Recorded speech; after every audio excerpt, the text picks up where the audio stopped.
Hello everybody, welcome to our new blog. और चूंकि हमने बाहर ना खाने की शपथ ले रखी है तो ये बन रहा है हलवा, क्योंकि कुछ मीठा खाने का मन था और बाहर नहीं जा सकते शपथ के अकॉर्डिंग, इसलिए ये घर पे सूजी का हलवा मैं बना रही हूँ। और ये अच्छे से जब बन गया तो हमने टेस्टी खाया। ये बहुत टेस्टी बनता है इस तरीके से और बहुत सिंपल सी रेसिपी है। और उसके बाद हमने खाया पोहा।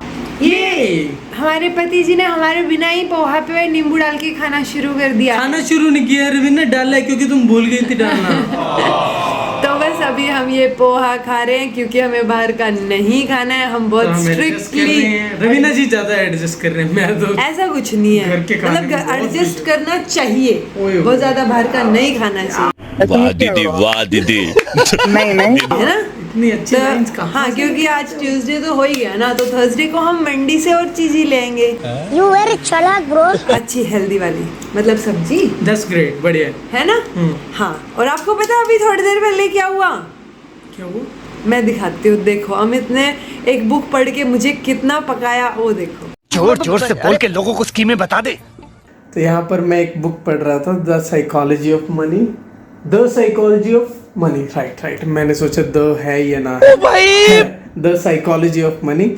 तो उसमें मैं रवीना को कुछ चीजें बता रहा था, तो रवीना बता नहीं रहा था, इसने स्पेशली काम छुड़वा के मुझे बिठाया है कि रवीना मेरे को तेरे से कुछ पूछना है। मैंने रवीना से ये पूछा जो कि अधूरा रह गया था बीच में, तो मैंने कैमरा ऑन कर लिया क्योंकि रवीना का नेचुरल रिएक्शन आ रहा था कि क्या बोला था तुमने, लाइन परफेक्ट लाइन बताओ वो वाली। ये बोल रहा था कि तुझे अमीर होना है कि और अमीर होना है। नहीं, मैंने ही पूछा था, मैंने इससे हाँ मैंने कहा रिच होना है या तुम्हें वेल्दी बनना है। तो वेल्दी।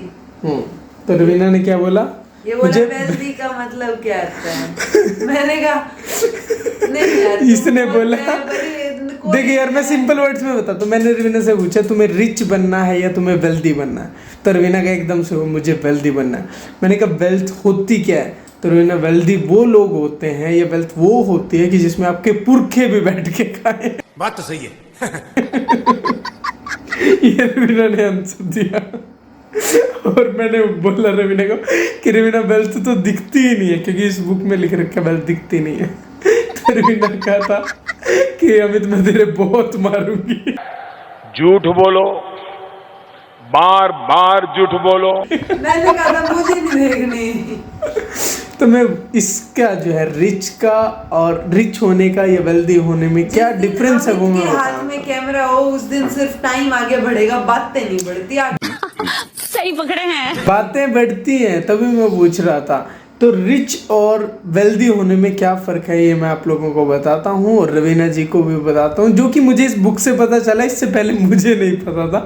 मेरे लिए वेल्दी होना और रिच होना बराबर ही था। अकॉर्डिंग है वो, मतलब ठीक है ना। इस बुक के अकॉर्डिंग है रिच क्या है? जो आपकी करंट इनकम है वो बताती है कि आप रिच हैं या नहीं। मान लिया मैं अभी 10 लाख रुपए महीना कमाता हूँ, ठीक है। मैंने एक गाड़ी ले ली जो कि 50 लाख की है। फटाफट मैं 5 महीने में 6-7 महीने में उसके जो है लोन वगैरह पे लिए तो लोन क्लियर कर दूंगा, तो मैं रिच हूँ, ठीक है। लेकिन वेल्थ क्या होती है? इनकम नॉट स्पेंट, यानी वो इनकम जो आपने अपने खर्चों में इंक्लूड नहीं किया, वो आपकी वेल्थ बनाती है। एग्जैक्टली। इन्वेस्ट कर सकते हो, कुछ भी कर सकते हो। इन्वेस्टमेंट तो ऑब्वियसली एक पार्ट होगा ही चीज़ों को बढ़ाने का, मनी को बढ़ाने का, लेकिन ये वही है कि जिसका आप यूज़ नहीं करोगे, लेकिन वो बढ़ती जाएगी। इट्स लाइक तुमने जो है अपना एक मतलब चलो स्टॉक में पैसा लगाया जिसमें एनुअली जो है 12% रेट ऑफ रिटर्न आ रहा है, ठीक है। लेकिन अगर तुमने 2 साल बाद निकाल लिया, 12% मिल गया, निकाल लिया, खर्च कर दिया, तो क्या है तुम्हारे पास? कुछ भी नहीं रहा। लेकिन अगर उसके ऊपर कंपाउंडिंग होती रहे, तो कंपाउंडिंग में क्या 12% रिटर्न भी उसमें ऐड होगा, जो तुम्हारा प्रिंसिपल अमाउंट था। मान लिया 1 लाख किया, 12% यानी 12,000 रुपये तुमने साल में उसके ऊपर कमाए, तो अब जो है नेक्स्ट ईयर तुम 1,12,000 के ऊपर 12% कमा रही हो। तो ऐसी चीजें बढ़ती रहेंगी, तो वैसे वेल्थ जनरेट होती है। इसका मतलब ये नहीं आप निकाल लो और यूज कर लो और उसके बाद बोलो मैं वेल्थी। कंक्लूजन ये है कि मुझे रिच और वेल्दी दोनों बनना है, ठीक है। तो इस बुक में बहुत अच्छा, रिच और वेल्दी दोनों बनना है। इस बुक में ये चीज़ मस्त लिख रखी थी कि हम भागते हैं ना कि रिटर्न्स किस साइड ज़्यादा है उस तरफ मैं इन्वेस्ट करूं, उधर मैं देखूं, उधर पैसा लगाऊं, ये बहुत ध्यान रखते हैं। लेकिन दूसरी साइड इसी इक्वेशन की ये है रिच या वेल्दी बनने की, स्पेशली वेल्दी बनने की, कि आप जो है कितना हिस्सा आपके इनकम का स्पेंड नहीं करते हो, यानी कितना बचाते हो, बचाने के बाद उस इनकम को इन्वेस्ट करते हो। ठीक है, तो रेट ऑफ रिटर्न से भी इवन ज़्यादा इंपॉर्टेंट है कि कितना हिस्सा आप अपनी इनकम का बचाते हो।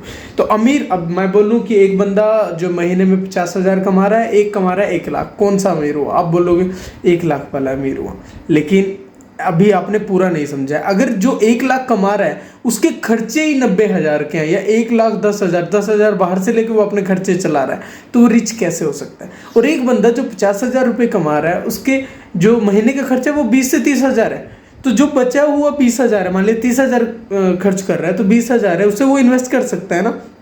उस इन्वेस्टमेंट से वो जल्दी ही वेल्दी बन सकता है। अब वेल्दी इन टर्म्स में नहीं बोल रहा मैं कि जल्दी आपके पास बहुत सारी गाड़ियां होंगी या कुछ होगा।